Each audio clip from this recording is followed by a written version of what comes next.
a lot of people ask me this question that, how did you prepare for Miss World? When did you start preparing for Miss World? And I have no answer to it. And when I think about it, I think it's 20 years. And I know I speak like a 30-year-old and I think like a 60-year-old, but I'm 20 years old. Believe me on that. And I think it's 20 years of being a woman who never treated herself differently just because she was a girl, of growing up in a family where she didn't know the meaning of the words women empowerment because she never felt she needed it. And I think I was fortunate.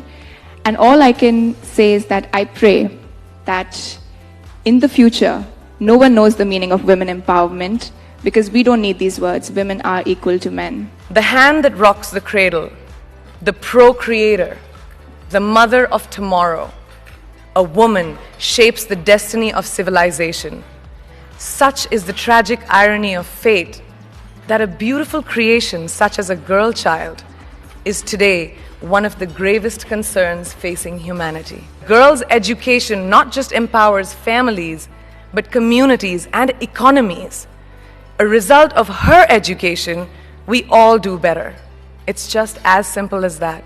I always say it's in the now, it's in the present.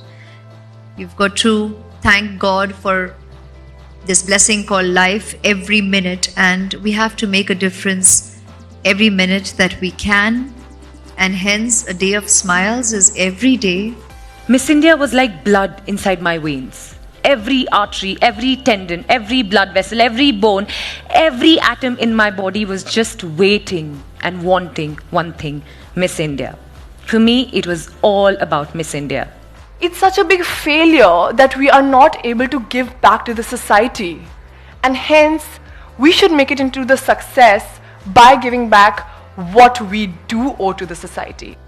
As my grandfather used to recount these stories of how they started from scratch and how my father used to recount his early childhood days, it used to leave me wondering, what are we doing with our freedom today?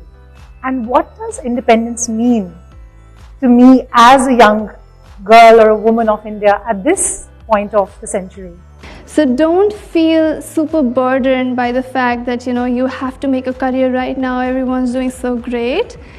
But understand that life is a process and you cannot beat it. So the lesson I learned from all these incidences in my life is that the world will try to bend you. And they will try to break you. But they can only do that if you let them to. Change can be frightening at first. Change is something that a lot of us struggle with, a lot of us struggle to adapt with. But what I feel is that rather than being afraid of it, if we could just work with it, take it as a gift to be grateful of, we can change the course completely. I value human relationships first. I value humans first. I value peace of mind first. My point is, don't call people like me to TEDx.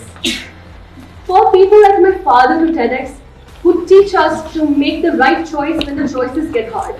I always feel that you should follow your heart, and that's what life is all about, right? You should, at the end of the day, when it's your last day on earth, you should be able to pass away as a very happy person and you've lived your life to the fullest. Are you stuck in a lap as well?